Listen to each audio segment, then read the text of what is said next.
नमस्कार दोस्तों, welcome to my channel RK mix entertainment. दोस्तों, एक बात तो आप जानते ही हैं कि घमंड की उम्र बहुत कम होती है। इंसान अगर अपने ऊपर घमंड करता है तो वही उसकी सबसे बड़ी असफलता होती है और यही घमंड उसे एक दिन सबके सामने शर्मिंदा भी कर देता है। आइए आज इसी से संबंधित एक कहानी आज मैं आप लोगों को सुनाता हूँ। नारियल के पेड़ बड़े ही ऊंचे होते हैं और देखने में भी बहुत ही सुंदर होते हैं। एक बार नदी के किनारे एक नारियल का पेड़ था। उस पर लगे नारियल को अपने पेड़ के सुंदर होने और स्वयं पर बहुत गर्व था। सबसे ऊंचाई पर बैठने का भी उसे बहुत ही अभिमान था।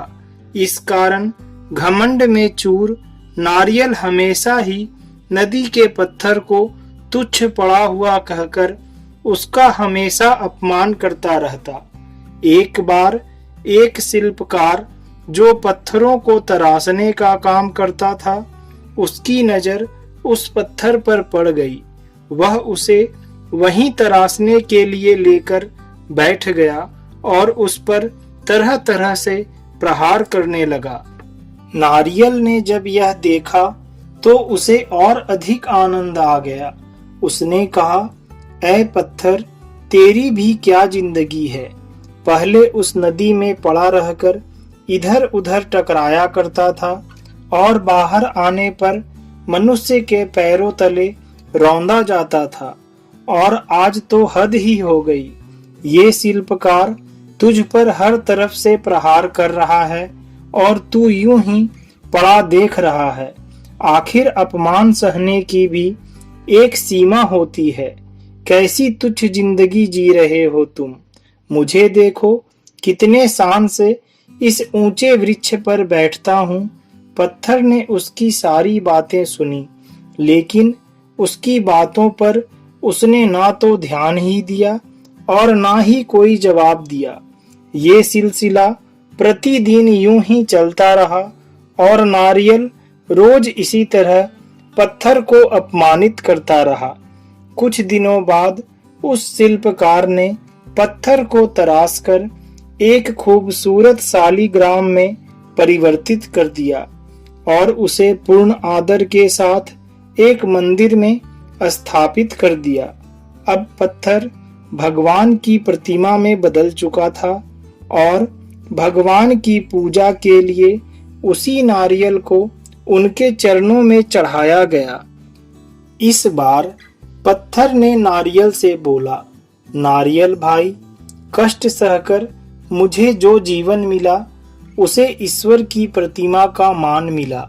मैं आज तराशने पर ईश्वर के समतुल्य बन गया।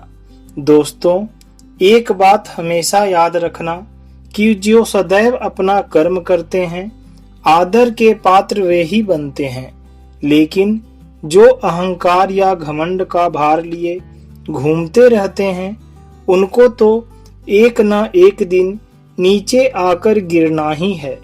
महत्व ईश्वर के लिए समर्पण का होता है, घमंड का नहीं। आज सारी बात नारियल ने भी सिर झुकाकर स्वीकार की। दोस्तों, एक बात हमेशा याद रखें कि घमंड या अभिमान करके हम अपनी स्वयं की ही छवि का अपमान करते हैं। घमंड मनुष्य के जीवन के लिए एक शत्रु की तरह होता है, जो कभी उसका भला नहीं करता बल्कि हमेशा उसके लिए विनाश का मार्ग ही बनाता है। और उस वक्त जो उसका अपमान होता है, उससे बड़ा श्राप उसके लिए कुछ नहीं होता। इसलिए हमें सदैव अपने जीवन का निरंतर अवलोकन करते रहना चाहिए। और अगर आप खुद को कभी भी किसी बात के लिए दोषी पाते हैं तो अपनी गलती को स्वीकार करें और समय रहते उस गलती के लिए क्षमा मांग लें। इससे हमेशा आपका मान बढ़ेगा ही। जय श्री कृष्ण। दोस्तों, कहानी अच्छी लगे तो हमारे वीडियो को लाइक और हमारे चैनल को सब्सक्राइब जरूर करें।